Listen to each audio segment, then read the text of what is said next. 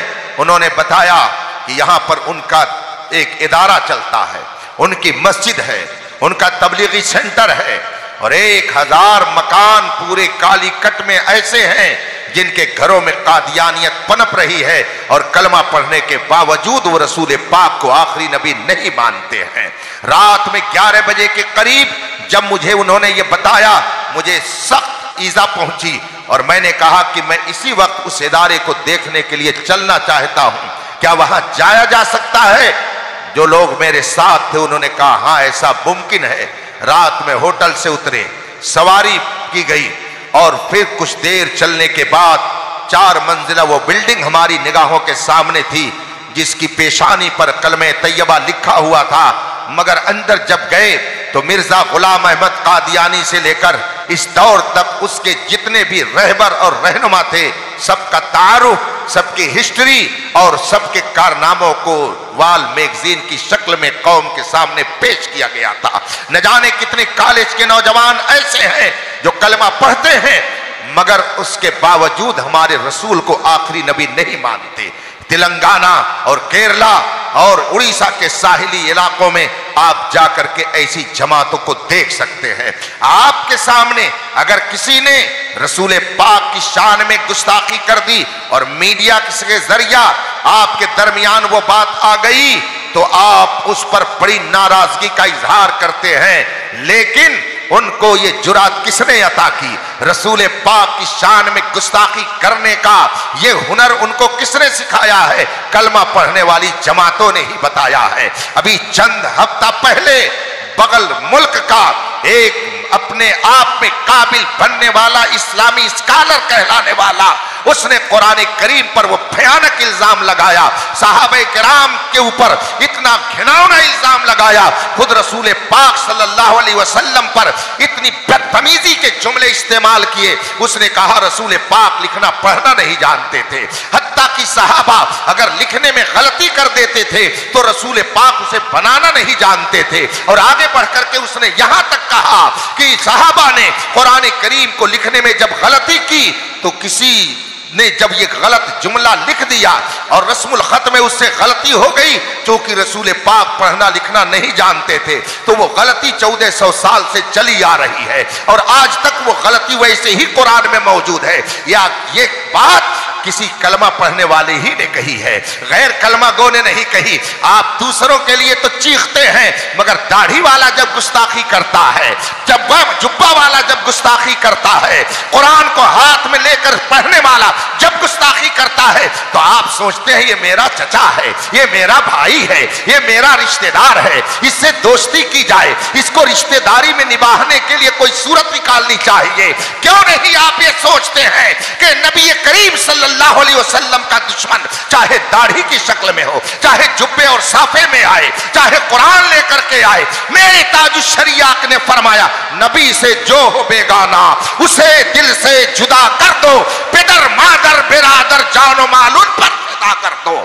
آپ کہتے ہیں کہ گستاخی ہو رہی ہے، اور آپ کے بغل کا پڑوسی جب گستاخی کرتا ہے تو آپ اس سے دوستی کرتے ہو اور کہتے ہو ایمان کی حفاظت کیسے ہوگی؟ ایمان کی حفاظت کا صرف وہی ذریعہ ہے جو میرے مصطفیٰ نے عطا فرمایا ہے، ایاکم و ایاہم۔ جتنے بدعقیدہ ہیں، جتنے رسول کے دشمن ہیں، جتنے قرآن کے دشمن ہیں، جتنے خدا کے توہین کرنے والے ہیں، جتنے اولیاء کرام کے دشمن ہیں، ان سے اپنا رشتہ ناتا توڑ لیا جائے، ان سے اپنے آپ کو دور رکھا جائے، ان سے کوئی تعلق نہ رکھا جائے۔ اللہ نے چاہا تو آپ کے ایمان کی حفاظت۔ ہم کہتے تو ہیں کہ تحفظ ایمان کیسے ہو، مولانا لوگ کچھ کرتے نہیں ہیں۔ ابھی میڈیا میں اتنی بحث چل رہی ہے، فلاں جگہ گھر جل گیا، مولانا لوگ نکلے نہیں، فلاں توہین کر رہا ہے، یہ روڈ پر نکل نہیں رہے ہیں، یہ کچھ بول نہیں رہے ہیں۔ میرے بھائیو، انہی کے بولنے کا تو نتیجہ ہے کہ آپ اللہ اکبر بول رہے ہو۔ اگر یہ نہ بولتے تو آپ کو اللہ اکبر کہنے بھی نہیں آتا، اگر یہ نہ بولتے تو آپ اذان بھی بھی نہیں جانتے، یہ نہ بول کر کے آپ کو بتاتے تو آپ صحیح ڈھنگ سے مسلمان بھی نہیں بن پاتے۔ آپ کے اندر اسلام کی جو بھی تہذیب باقی ہے یہ انہی علماء کرام کی محنتوں کا ہی نتیجہ ہے۔ لوگ سمجھتے ہیں سب کام علماء کے ذمہ ہے، گھر کسی کا جل جائے مولانا لوگ روڈ پر آئیں، پیر صاحب آئیں احتجاج کریں، پیر صاحب آ کر کے اسپیچ دیں، اور جب پیر صاحب گرفتار ہو جائیں تو سب لوگ اپنے گھر میں بیٹھ جائیں۔ سیٹھوں سے کیوں نہیں کرتے؟ کہتے ہیں جو ارب پتی بن کر کے داد عیش اپنے قبروں میں دے رہے ہیں وہ کب میدان میں اتریں گے؟ یہ ڈاکٹر جو ایک مریض کی فیس 500 روپیہ لیتا ہے یہ کب میدان میں اترے گا؟ وہ انجینئر جو روزانہ نہ جانے کتنے نقشے بنا کر کے لاکھوں روپے کماتا ہے وہ کب میدان میں نکلے گا؟ کیا یہ پڑھے لکھے لوگ نہیں ہیں؟ کیا یہ دانشور لوگ نہیں ہیں؟ ان کی بھی ذمہ داری ہے کہ وہ میدان میں آئے اور اپنی وفاداری مصطفیٰ کا ثبوت دیں۔ نعرہ تکبیر، نعرہ رسالت، نعرہ رسالت، مسلک اعلی حضرت حضور تاج الفقہا۔ ایک صاحب کہنے لگے بچیاں مرتد ہو رہی ہیں، غیروں کے ساتھ بھاگ رہی ہیں، مولانا لوگ کچھ کر نہیں رہے ہیں۔ میں نے کہا کیا مدرسے کے طالب علموں کو سب کے گھروں کے سامنے پہرے دار بنا دیا جائے، ان طلباء کو بیٹھا دیا جائے لوگوں کے گھروں پر؟ وہ باپ کیا اندھا ہے جو اپنی بیٹی کو ننگا لباس پہنا کر کے یونیورسٹی میں بھیجتا ہے؟ کیا وہ ماں اندھی ہے کہ جو اپنی بیٹی کو اس طرح سے عریانیت کے ساتھ بازار میں بھیج رہی ہے؟ کیا اس کا بھائی اندھا ہے کہ جو غیروں کے ساتھ اپنی بہن کو ٹہلتے ہوئے دیکھتا ہے کچھ بولتا نہیں ہے؟ اس لیے رسول پاک نے 1400 سال پہلے فرمایا کلکم رائن وکلکم مسئول عن رعیتہ، تم میں کا ہر شخص ذمہ دار ہے اور ہر شخص سے اس کی ذمہ داری کے بارے میں سوال کیا جائے گا۔ یہ بہت آسان ہے کہ مولانا لوگ کچھ کرتے نہیں ہیں، یہی تو کر رہے ہیں تو آپ کا ایمان محفوظ ہے، یہی تو تقریریں کر رہے ہیں تو نبی سے آپ کا رشتہ باقی ہے، یہی آپ کے سامنے کتابیں لکھ لکھ کر کے پیش کر رہے ہیں تو آپ پڑھ کر کے طہارت اور وضو اور غسل کا طریقہ جانتے ہیں، یہی شعرا پڑھ رہے ہیں تب آپ کہتے ہیں میں سو جاؤں یا مصطفیٰ کہتے کہتے، کھلے آنکھ صلی اللہ کہتے کہتے۔ میں کبھی کبھی یہ کہتا ہوں کہ جس طرح سے ہمارے سچے علماء کا کردار دعوت و تبلیغ کے حوالے سے بہت اہم ہے، ہمارے کچھ اچھے شعراء کا بھی کردار بہت ہی اہم ہے، اس لیے کہ ان شعراء نے ہمارے لاکھوں نوجوانوں کی زبان سے گانے کے نغمے کو چھڑا کر کے مصطفیٰ کی نعت پڑھنے کا ہنر عطا فرمایا ہے۔ میں یہ کہتا ہوں ہمارے بے شمار نوجوان ایسے ہیں کہ جو کل تک گانا بیٹھ کر کے سنتے تھے مگر اب مصطفیٰ کی نعتیں سنتے ہیں۔ کسی نے اسد اقبال کو پسند کر لیا تو کسی نے اختر ضیائی کو پسند کر لیا، کسی نے ویس قادری کو پسند کر لیا، مگر سب کہتے ہیں مزہ تو جب آتا ہے جب بریلی کے رضا کا کلام سنایا جاتا ہے۔ ابھی راستے میں میں آ رہا تھا، اختر صاحب میرے ساتھ تھے، کسی شاعر کی نعت چل رہی، کسی شاعر نے نعت پڑھنا شروع کیا، لگا دی گئی گاڑی میں وہ نعت اور سرکار مفتی اعظم ہند کی نعت وہ سنانے لگا۔ میں نے کہا کہ خدا جانے کس جذب کے عالم میں خانواد رضویہ نے نبی کی تعریف میں ان کلمات کو قلم بند کیا ہے کہ ہزاروں مرتبہ سننے کے بعد وہی چاشنی، وہی لطف، وہی مزہ، وہی وارفتگی، وہی دیوانگی اور نبی سے محبت کا وہی جذبہ بیدار۔ اس لیے رفیقان محترم، ایمان کی حفاظت کا اس زمانے میں صرف ایک ذریعہ ہے کہ رسول پاک کے سچے غلاموں کی غلامی کا پٹا اپنے گلے میں ڈال لیا جائے۔ امام احمد رضا نے فرمایا ہے تیرے غلاموں کا نقش قدم ہے راہ خدا، وہ کیا بہک سکے جو یہ سراغ لے کے چلے۔ جب تک اس سراغ پر چلتے رہیں گے ایمان کی حفاظت ہوتی رہے گی، اور اگر ادھر ادھر ہوئے تو یقین سے جان رکھیے امام احمد رضا نے بہت پہلے فرمایا بائیں رستے نہ جا مسافر سن، راہ میں راہ مار پھرتے ہیں۔ اس لیے صراط مستقیم پر گامزن رہیے، اور صراط مستقیم اس دور میں وہی ہے جسے مسلک اعلی حضرت کہا جاتا ہے۔ سبحان اللہ، سبحان اللہ، سبحان اللہ۔